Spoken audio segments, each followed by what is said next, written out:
As you were able to see in the previous lectures, our script is now running very smoothly. So what's left to be done there is to make this script run on the background as soon as the computer starts. Which means that the Python program, the script that we built, will run and it will check for the time and then it will do something depending on what time it is. But at the moment, the way we are running this is by opening a command line and then pointing to the script. That command line remains open as the script is running.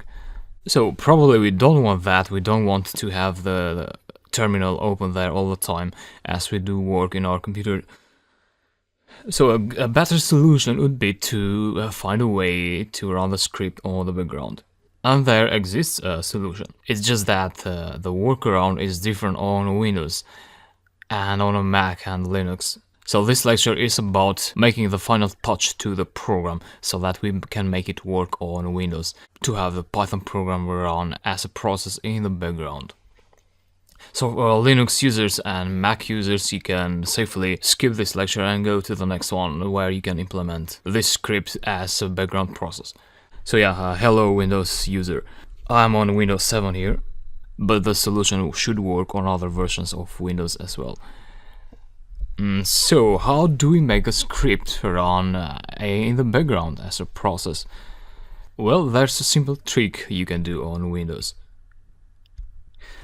You know, you have the installation of Python there. Let me go open file location. So when you're running a program, when you say Python and script.py, you're using this python.exe file, so which is an executable of the Python program. You use this program to run your file. Now, to run Python files on the background, you want to use python.w.exe, which is a specific subversion of Python for running Python scripts as a background. And there's a simple trick you can do. You want to change the extension to pyw. And once you do that, now you can go ahead. So here is the file, which extension I just changed. And what you can do now is just double click this to execute it. And there is no terminal shown, so the script should be running now. And you can verify that in the task manager. So this one here, which you can open, by the way. Right click in here and start task manager.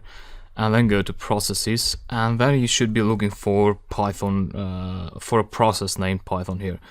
And this time I expect this not to be here, so Python is not here, so you should expect python.w.exe to be here.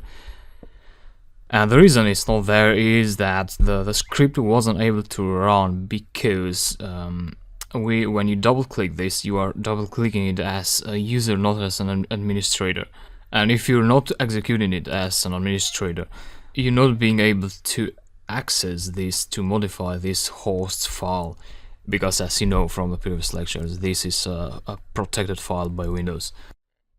But if you change this hosts file, let's change it to the host temp, which is this local file here, so the fake host file, where we don't need administrator rights to access it. Hosts temp. And now I go ahead and double click the Python file again, and now I should see python.w.exe in the processes, as you see here. So you don't really see any output printed out, but you can see maybe the results of this.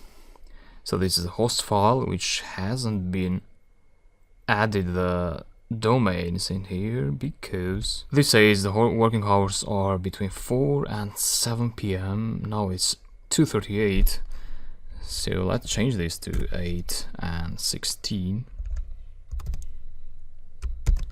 Save the script and go and stop this process because this is running the old file and process.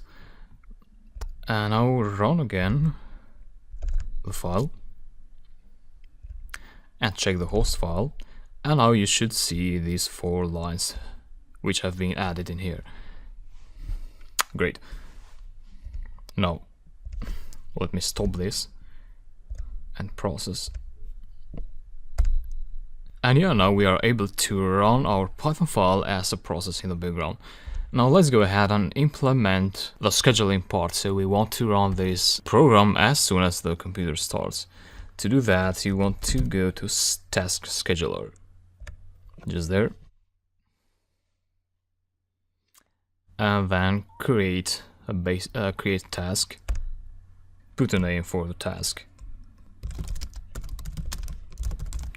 I'm calling this website blocker, and configure for, I'm on a Windows 7, so I'm going to choose that. So Windows 7, and one important thing to do is you want to check this run with highest privileges, because if you don't do that, Windows will try to run the script from the normal user, so you want, in our case, we need administrative rights.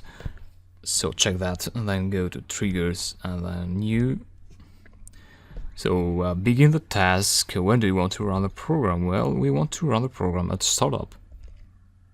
Well, they should be fine. Then go to actions, and you want to create a new action. So what do you want to do? Well, we want to start a program. And normally you want to point to your program script, which is this one here, website blocker.pyw. Open that. Okay, conditions, and you may want to uncheck this option. You also want to run the Python program when you're on a battery on a laptop. And yeah, we should be good to go now. Press OK, and here is the website blocker task, which is ready to be run when the system starts up.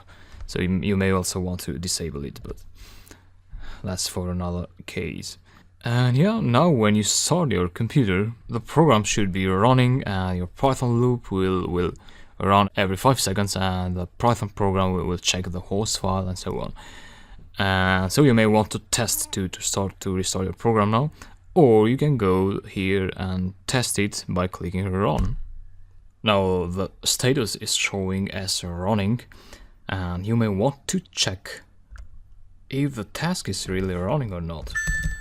And it seems like it's not running. So python.w.exe is not here. And the worst thing is that we don't even get any error now, because the task, the Python process is running on the background. And I know the reason why this is not running. You know, if you see in the script now, you'll notice that I'm still trying to modify the local host file, whose path is being passed in here as a relative path. So this is not an absolute path like this one here. And the problem with that is, you know, Windows is now executing this website blocker.pyw script, is executing it from another directory. So it's not executing this from the Dropbox pp blog website demo. Therefore, it cannot find a file with this path. Therefore, the solution to this is to actually pass the full path of the file here. Because as we are now, Python is not trying to find this host file, so it's probably throwing an error that says the host file does not exist. So let's go ahead and I'll copy this directory, put it there, and hosts, a backslash there, and pass the R prefix so that you can escape special characters. Save that, and yeah, now go to the task scheduler and end this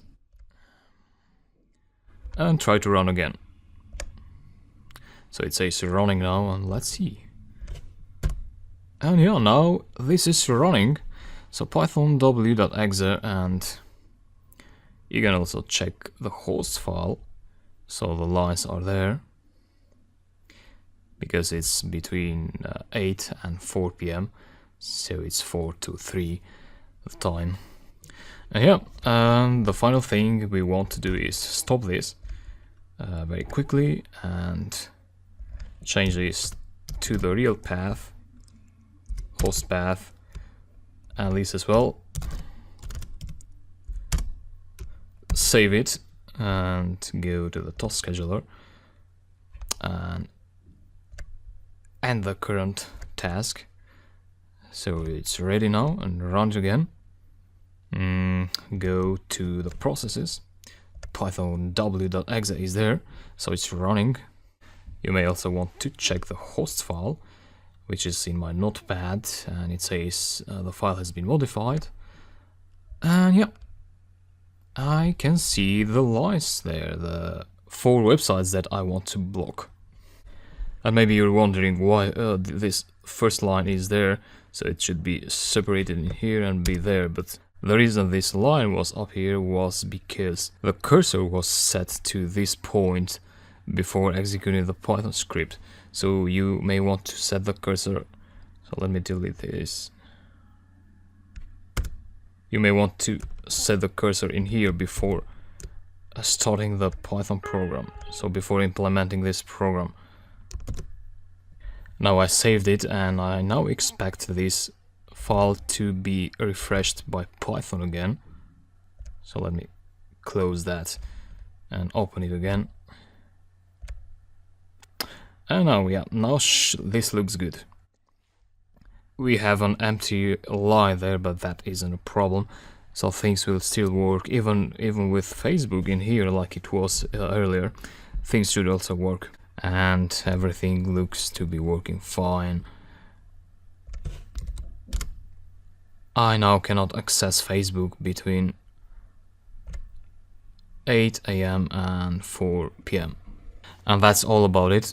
In the next lecture I'm showing how to do the same. So how to run Python as a process in the background for Linux and Mac users. And that will end this section. So hope you enjoyed it, and I hope you make the most of this program for your use, your daily use. If something isn't working there, just drop me a question or a message, and yeah, I'll be happy to help you. Or even if you have questions regarding the script.